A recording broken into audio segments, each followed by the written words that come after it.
आज सुनते हैं श्री शिव महापुराण अध्याय 12 की कथा।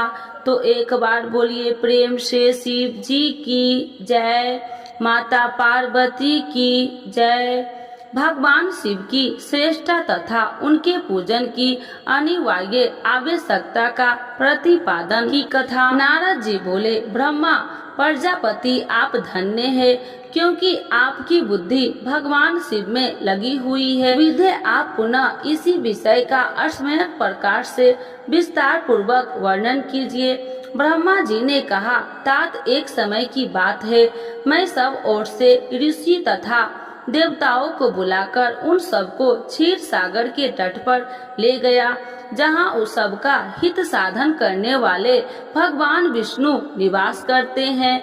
वहाँ देवताओं के पूछने पर भगवान विष्णु ने सबके लिए शिव पूजन की ही श्रेष्ठता बतलाकर कहा कि एक मुहूर्त या एक क्षण भी जो शिव का पूजन नहीं किया जाता, वही हानि है, वही महान छिद्र है, वही अंधापन और वही मूर्खता है। जो भगवान शिव की भक्ति में तत्पर है, जो मन से उन्हीं को प्रणाम और उन्हीं का चिंतन करते हैं, वे कभी दुख के भागी नहीं होते।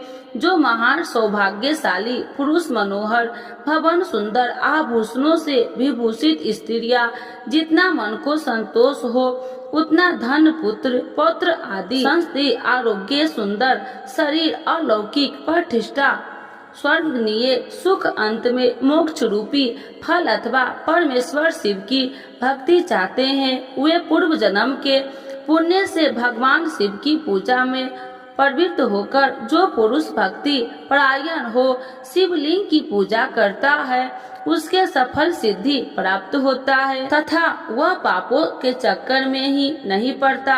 भगवान के इस प्रकार उपदेश देने पर देवताओं ने श्री हरि को प्रणाम किया और मनुष्य की समस्त कामनाओं की पूर्ति के लिए उनसे शिवलिंग देने की प्रार्थना की। मुनि श्रेष्ठ उस प्रार्थना को सुनकर जीवों के उद्धार में तत्पर रहने वाले भगवान विष्णु ने विश्वकर्मा को बुलाकर कहा, विश्वकर्मा तुम मेरी आज्ञा से संपूर्ण देवताओं को सुंदर शिवलिंग का निर्माण करके दो। तब विश्वकर्मा ने मेरी ओर से श्री हरि की आज्ञा के अनुसार देवताओं को उनके अधिकार के अनुसार शिवलिंग बनाकर दिए। मुनि श्रेष्ठ नारद, किस देवताओं को कौन सा शिवलिंग प्राप्त हुआ, इसका वर्णन आज मैं कर रहा हूँ।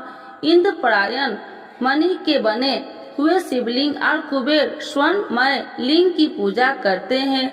धर्म पीतमणि मुखराज के बने हुए लिंग की तथा वरुण श्याम वर्ण के शिवलिंग की पूजा करते हैं। भगवान विष्णु इंद्रिय लयम तथा ब्रह्मा हेमय लिंग की पूजा करते हैं। विष्णु देव गंध चांदी के शिवलिंग की, वसुगण पीतल के बने हुए लिंग तथा दोनों असनीय कुमार कार्तिक लिंग की पूजा करते हैं। लक्ष्मी देवी अष्टफटी मल्य लिंग की, आदित्यगण ताम्रमय लिंग की ताम्रमलय लिंग की, राजा सोम मोती के बने हुए लिंग की तथा अग्निदेव वज्र हीरे की लिंग उपासना करते हैं। श्रेष्ठ ब्राह्मण और उनकी पत्नियां और मिट्टी के बने शिवलिंग का, माया अनुसार चंदन निर्मित शिवलिंग का और गण गण मूंगे के बने हुए शिवलिंग की आदर पूर्वक पूजन करते हैं। देवी मक्खन के बने हुए शिवलिंग की, योगी जन भस्मय लिंग की, यक्षगण धनी निर्मित लिंग की, छाया देवी आटे से बने हुए लिंग की, ब्रह्मा पत्नी रत्नमय शिवलिंग की निष्ठा पूर्वक पूजा करती है। वानासुर पारद या पार्थिव लिंग की पूजा करता है। दूसरे लोग भी ऐसा ही करते हैं।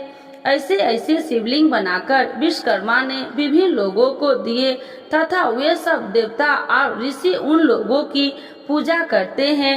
भगवान विष्णु ने इस तरह देवताओं को उनके हित की कामना से शिवलिंग देकर उनसे मुझ ब्रह्मा से पिनाकधारी महादेव की पूजन की विधि भी बताई। पूजन विधि संबंधित उनके वचनों को सुनकर देव श्री रोमनियों सहित हे मैं ब्रह्मा हृदय से हर्ष लिए अपने धाम आ गया। उन्हें वहां आकर मैंने समस्त देवताओं और ऋषि को शिव पूजा की उत्तम विधि बताई, जो संपूर्ण अभिष्ट वस्तुओं को देने वाला है।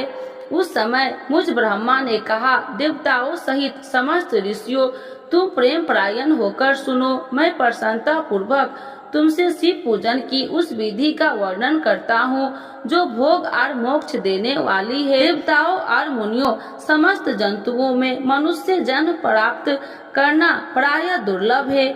उनमें भी उत्तम कुल में जन्म हो तो और भी दुर्लभ है।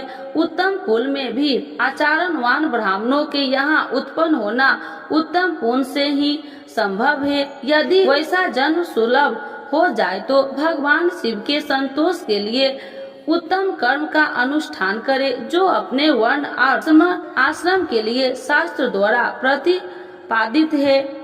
जिस जाति के लिए जो कर्म बताया गया है उसका उल्लंघन न करे। जितनी संपत्ति हो उसके अनुसार ही दान करे। कर्ममय शस्त्रों यज्ञों से तपो यज्ञ बढ़कर है। शस्त्र तपो यज्ञ से जप यज्ञ का महत्व अधिक है। ध्यान यज्ञ से बढ़कर कोई वस्तु नहीं है। ध्यान ज्ञान का साधना है, क्योंकि योगी ध्यान द्वारा अपने इष्ट देव स्मरण शिव का साक्षात्कार करता है। ध्यान यज्ञ से तत्पर रहने वाले उपासक के लिए भगवान शिव सदा ही सत्री हित रहते हैं।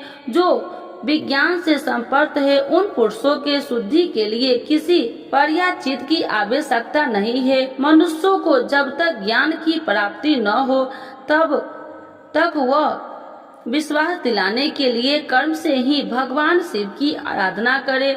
जगत के लोगों को एक ही परमात्मा उनके रूपों से अभिव्यक्त हो रहा है। एकमात्र भगवान सूर्य के एक स्थान में रहकर भी जलाशय आदि विभिन्न वस्तुओं में अनेक से दिखते हैं। देवताओं, संसार में जो सत्य का असत्य वस्तु देखी या सुनी जाती है वह सब पर ब्रह्मा शिव स्वरूप ही है। ऐसा समझो, जब तक स्वरूप ज्ञान न हो जाए तब तक प्रतिमा की पूजा आवश्यक नहीं है। ज्ञान के अभाव में जो भी प्रतिमा पूजा की अवहेलना करता है उसका पतन निश्चय है। इसीलिए ब्राह्मणों यह यथार्थ बात सुनो।